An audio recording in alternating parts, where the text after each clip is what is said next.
사도신경으로 신앙 고백드리겠습니다. 나는 전능하신 아버지 하나님 천지의 창조주를 믿습니다. 나는 그의 유일하신 아들 우리 주 예수 그리스도를 믿습니다. 그는 성령으로 잉태되어 동정녀 마리아에게서 나시고 본디오 빌라도에게 고난을 받아 십자가에 못 박혀 죽으시고 장사된 지 사흘 만에 죽은 자 가운데서 다시 살아나셨으며 하늘에 오르시어 전능하신 아버지 하나님 우편에 앉아 계시다가 거기로부터 살아있는 자와 죽은 자를 심판하러 오십니다. 나는 성령을 믿으며 거룩한 공교회와 성도의 교제와 죄를 용서받는 것과 몸의 부활과 영생을 믿습니다. 아멘. 279장 찬송하겠습니다. 279장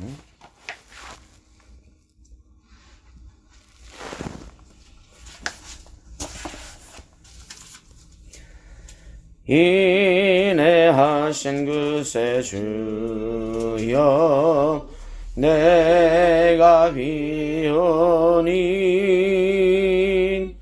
죄인 오라실 때엔 날 부르소서. 주여 주여 내가 비오니 죄인 오라실 때엔 날 부르소서.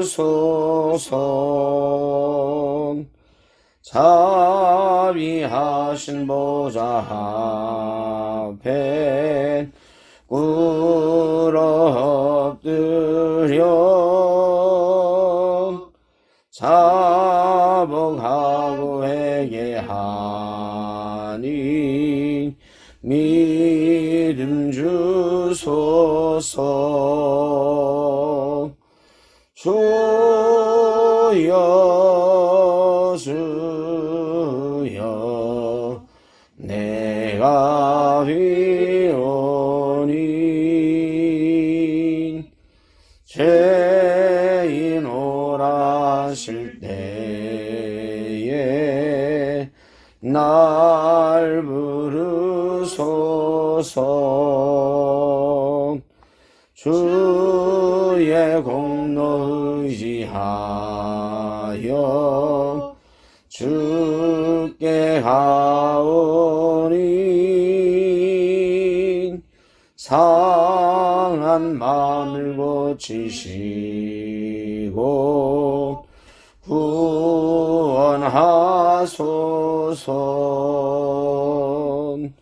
주여 주여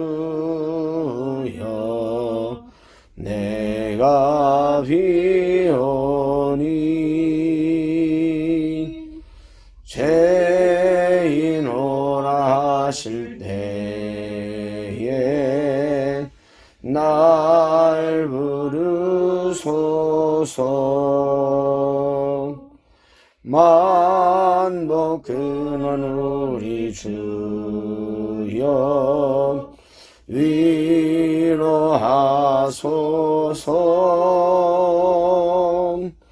우리 주와 같으시리 어디 있을까. 주여 주여 내가 비오니 죄인 오라실 때에 날 부르소서.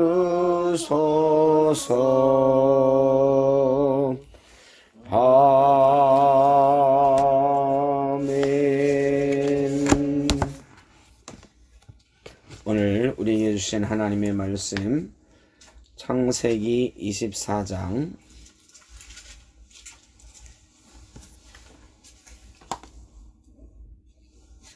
창세기 24장 63절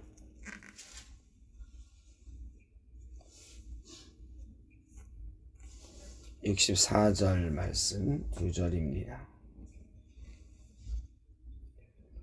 다 같이 한 목소리로 봉독하겠습니다. 이삭이 저물 때에 들에 나가 묵상하다가 눈을 들어보매 낙타들이 오는지라. 리브가가 눈을 들어 이삭을 바라보고 낙타에서 내려. 아멘.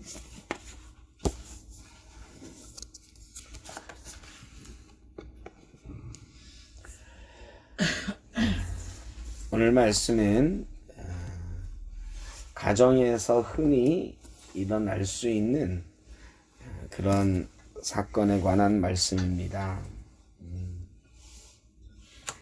아브라함이 죽기 전에 이런 생각을 했던 것 같아요. 이때 아브라함의 나이가 140세입니다.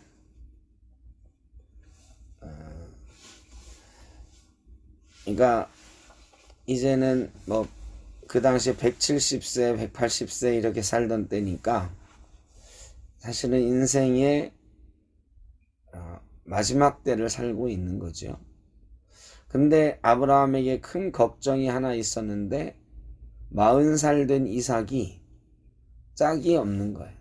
짝이.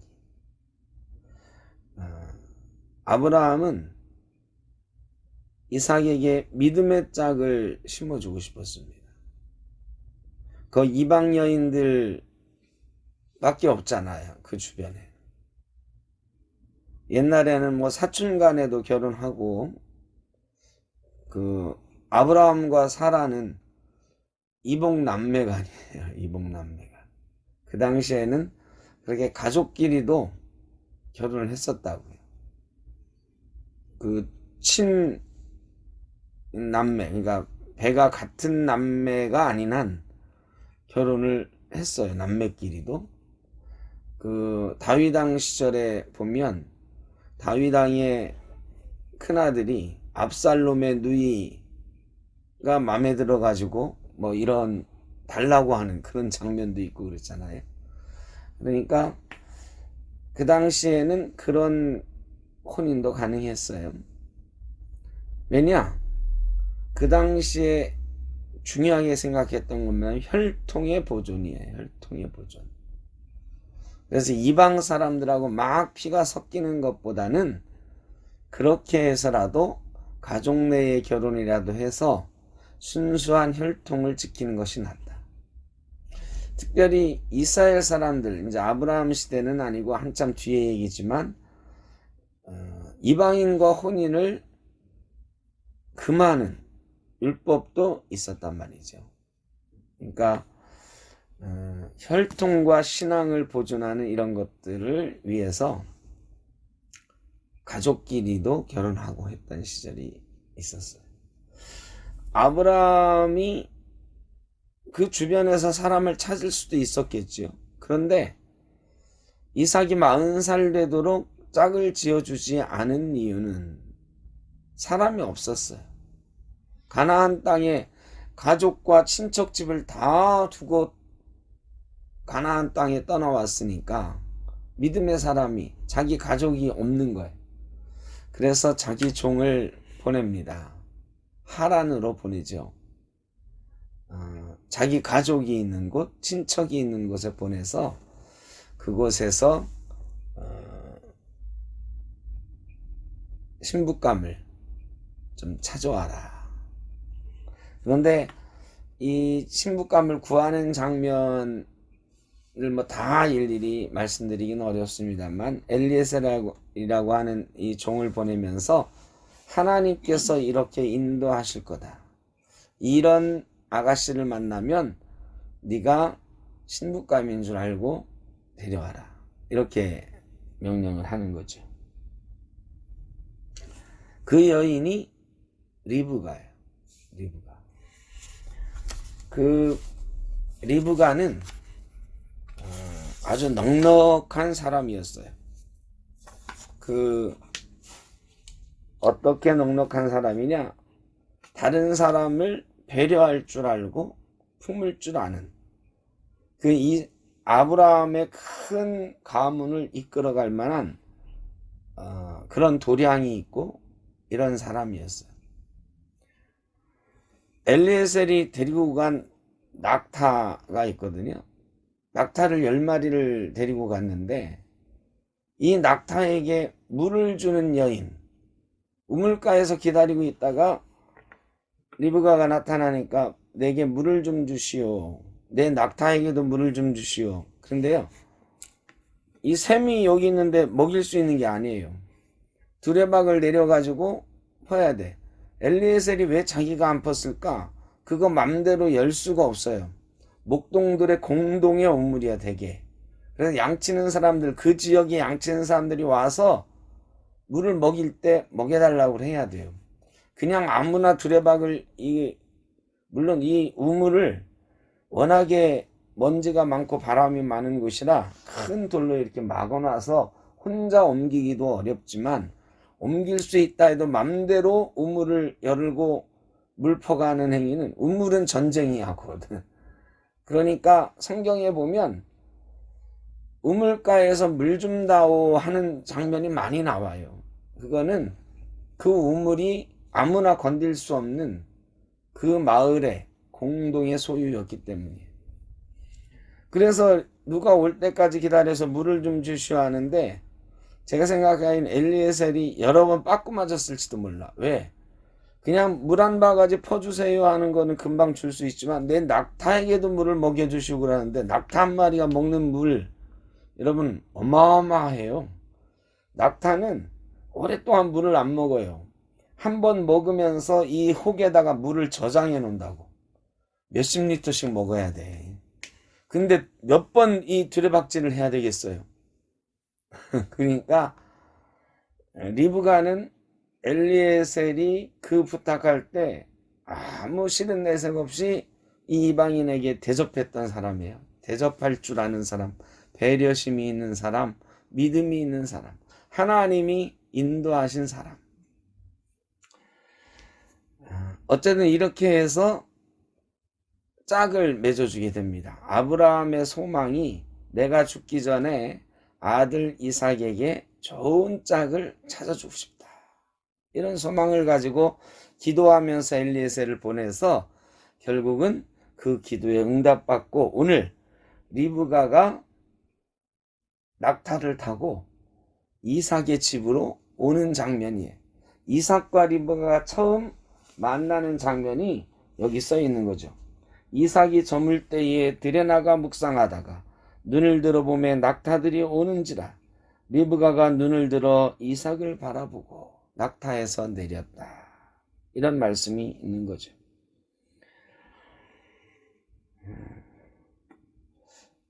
리브가가 처음 만난 이삭의 모습은 어떤 모습이었느냐? 들에 나가 묵상하는 이삭의 모습이었어요.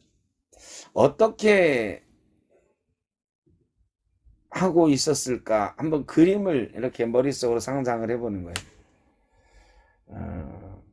해가 저물 때예요. 노을이 막 이렇게 져가는데 어떤 남자 하나가 저기에 무릎 꿇고 하늘을 우러러 이렇게 손을 들고 기도하고 있어. 이게 밀레의 만종이라고 하는 그 그림에 보면 이 노을이 질 때쯤 그 추수하던 부부가 추수를 잠시 멈추고 묵상하는, 기도하는 이 장면이 보이잖아요. 그것처럼 리브가가 내 남편은 어떤 사람일까 궁금하잖아요. 생전 처음 오는 땅, 처음 만나는 남자, 그 사람은 어떤 사람일까 두근반 세근반 하면서 오는데 어떤 남자가 저기서 무릎 꿇고 기도하는 모습이 보여. 얼마나 아름다웠겠습니까? 엘리에셀에게 물어봤든지 엘리에셀이 먼저 저기 계신 저분이 도련님이십니다. 아가씨의 남편 될 뿐입니다. 리브가가 이렇게 보니까 이삭이 기도하고 있는 사람. 이삭이 낙타들이 오는 소리를 들었겠죠. 여러 마리가 왔으니까 오는 그 기척을 느끼고 이렇게 눈을 들어 보니까 리브가가 낙타에 타고 있어. 본능적으로 아는 거죠. 아, 저 여인이구나. 리브가도 이삭과 눈이 마주쳤어. 눈을 들어 이삭을 바라보았다. 서로 바라보았는데 믿음의 눈이 마주친 거죠. 리브가도 믿음의 여인이요. 이삭은 하나님께 묵상하며 기도하던 남자. 이 두 사람이 만나가지고 가정을 이루게 되는 그 장면이다. 우리가 누군가를 처음 만날 때 말이죠. 어떤 인상을 갖느냐 굉장히 중요하죠. 사람은요, 저 사람 어떤 사람이야 내 마음속에 결정하는데 3초 걸린대. 3초. 이게 그러니까 맞선 보러 나갔어. 근데 저 사람 마음에 들어 안 들어가 이게 뭐 정확한지 모르겠어요. 과학적으로 연구하는 사람들 얘기니까 3초면 그 사람에 대한 인상이 결정된다. 그 결정된 인상을 바꾸는 게 정말 어려워요. 만나보니까 첫인상하고 좀 다르네. 이런 생각 주기가 만만치가 않아. 근데 이삭과 리브가는 첫인상이 너무 괜찮은 사람들이었어. 그러니까 이 두 사람이 가정을 이루어서 얼마나 사랑했는지 20년 동안 자녀가 없어. 40세에 이삭이 결혼했는데 60세가 될 때까지 자녀가 없어요. 근데 이삭이 날마다 아내를 위해서 기도했어요. 아이가 없는 아내를 위해서 기도했어요. 아이 달라고 기도한 게 아니라 아내를 위해서 기도했다고 성경은 기록하고 있어요. 그러니까 서로 그 어려운 가운데도 위해서 기도해주는 부부였다. 기도하다 만난 여인. 믿음의 눈으로 서로를 바라보았던 사람들, 변함없이 그들이 서로를 바라보면서 살아가는 인생이 되었다. 물론 아이들 낳고 나서 이 눈빛이 바뀌어요. 서로를 믿음의 눈으로 바라보던 이 두 사람이 에서와 야곱을 낳고 나서 이삭은 누구를 바라봐요? 에서를 바라보고 리브가는 야곱을 바라봐. 그러니까 문제가 생기는 거예요. 부부가 서로를 바라볼 때 믿음의 눈으로 늘 바라보고 살아가면 문제가 없어요. 그런데 나중에 문제가 생기죠. 우리가 서로를 바라볼 때 그런 인상을 늘 줄 수 있다면 부부만의 문제가 아니라 사람끼리도 그런 인상을 하나님의 사람이구나. 저 사람 하나님 앞에 참 괜찮은 사람이구나. 이런 인상을 줄 수 있다면 그 만남은 늘 성공할 것입니다. 그러려면 어떻게 해야 되느냐? 코람데오. 언제 어디서 누구를 만날지 몰라. 제가 제일 조심스러운 게 제가 페이스북도 안 하고 뭐 SNS를 카톡 이외에는 일체 안 하는 이유가 있어요. 그런 거 하다 보면 언제 어떤 사람을 만날지 모르는데 언제 어떤 얘기를 내가 했는지 나도 모르는 사이에 막 떠돌아다니고 그럴 수도 있거든. 뭐 제가 실수 없겠어요? 말하다가 실수하는 말도 할 수 있지. 막 이 SNS 대화하다 보면. 그래서 제가 그거 정말 잘 안 해요. 왜? 그 문자가 남거든. 그리고 우리 목사님 이런 말 했대. 그거 잘못하면 요즘은 아주 위험해요. 그래서 낱말은 새가 듣고 반말은 쥐가 듣는다. 이거 요즘은 정말로 맞아. 옛날에 했던 말까지 다 이번 대통령 선거하면서 지금 난리잖아. 막 옛날에 했던 얘기도 다 드러나가지고 막 이런 말 했다, 뭐 저런 말 했다. 그러면 어떻게 해야 되느냐, 그런 거 안 하고 살아야 되네, 그게 아니에요. 하나님 앞에서 늘 하나님이 나를 보고 계신다, 이런 마음으로 우리가 살아가야 언제 어디서 누구를 만나도 당당하고 떳떳하게 살아갈 수 있는 것 아닌가. 코람데오가 그거거든요. 하나님 앞에서 우리가 늘 말하고 생각하고 기도하고 말씀 보며 살아가는, 우리가 그렇다고 늘 성경책만 들고 다니면서 막 성경 읽고 찬송하고 기도하고 이렇게만 살 수는 없잖아요. 이거는 우리 24시간 중에 채 30분 안 되기가 쉬워. 그럼 나머지 23시간 이상은 어떻게 살아야 되느냐? 성경은 들고 있지 않지만 내가 지금 하나님 앞에 있다 라는 생각으로 살아가야 된다. 이 이삭과 리브가는 코람데오의 모습으로 살아가면서 만났어. 그때는 참 좋았어. 근데 나중에는 하나님 앞에서 두 사람을 서로 바라보는 게 아니라 사람 앞에서, 이삭과 야곱 자기 자식을 바라보는, 자식 앞에 살아가는, 그러다가 서로 속고 속이는 막 이런 사이가 나중에는 됐지요. 참 어려운 거예요. 그러나 우리가 소망하기는 그래도 우리 살아가는 날 동안 최선을 다해서 코람데오의 모습으로 부부간에도, 자녀간에, 부모와 자식 간에도, 형제 자매 간에도 우리가 그런 모습을 서로에게 보여주고 살아갈 수 있기를 간절히 소망합니다. 지금 여기서 here and now, 지금 여기에 하나님이 나와 함께 계신다. 하나님은 우리가 예배할 때만 계시는 분이 아니라 우리가 살아 숨쉬는 모든 날, 모든 시간 동안 우리와 함께 계시는 분이다. 지금 여기에 계시는 분이다.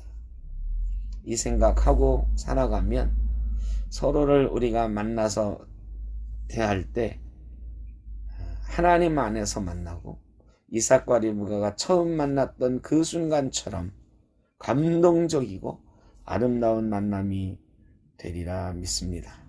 참 어려운 거죠. 저도 이거 잘 안 됩니다. 목사도 교인들 앞에서 다 그렇게 하나님이 지금 여기 계신다라는 마음 가지고 대하고 만나야 되지만 그렇지 않을 때가 참 많아서 죄송하죠. 어떤 사람이 어떤 말하면 막 속으로 화가 나고, 저도 가만히 생각하면 화가 많은 사람이에요. 그런데 이걸 이기는 방법이 다른 게 없어요. 하나님이 여기 계신다. 예수님은 우리 때문에 십자가도 지셨는데 이래야 참고 견딜 수가 있는데 사람인지라 그게 안 될 때가 참 많아요. 그래서 죄송하죠. 금년은 저도 어떤 일이 생기든 이 화를 좀 줄이고 하나님이 지금 여기 계신다 라는 마음으로 살아야 되겠다 하는 다짐이 있습니다. 우리 모두가 지금 여기 하나님이 계신다는 마음으로 우리를 가꾸며 살아가고 다른 사람과 더불어 아름다운 만남을 이루어가며 살아가는 올 한 해 또 우리의 삶이 되기를 주의 이름으로 축복합니다. 기도하겠습니다.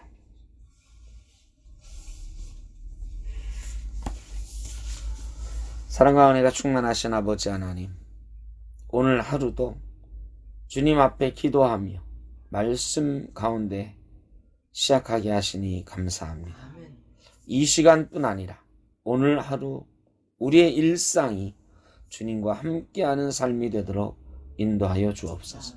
우리의 모든 일상 속에서 하나님을 만나가는, 지금 여기에 하나님이 우리와 함께 계시는 놀라운 은혜와 역사를 경험하는 하루하루가 되게 하여 주옵소서. 예수님의 이름으로 기도하옵나이다. 아멘. 하늘에 계신 우리 아버지, 아버지의 이름을 거룩하게 하시며 아버지의 나라가 오게 하시며 아버지의 뜻이 하늘에서와 같이 땅에서도 이루어지게 하소서. 오늘 우리에게 일용할 양식을 주시고 우리가 우리에게 잘못한 사람을 용서하여 준 것 같이 우리 죄를 용서하여 주시고 우리를 시험에 빠지지 않게 하시고 악에서 구하소서. 나라와 권능과 영광이 영원히 아버지의 것입니다. 아멘.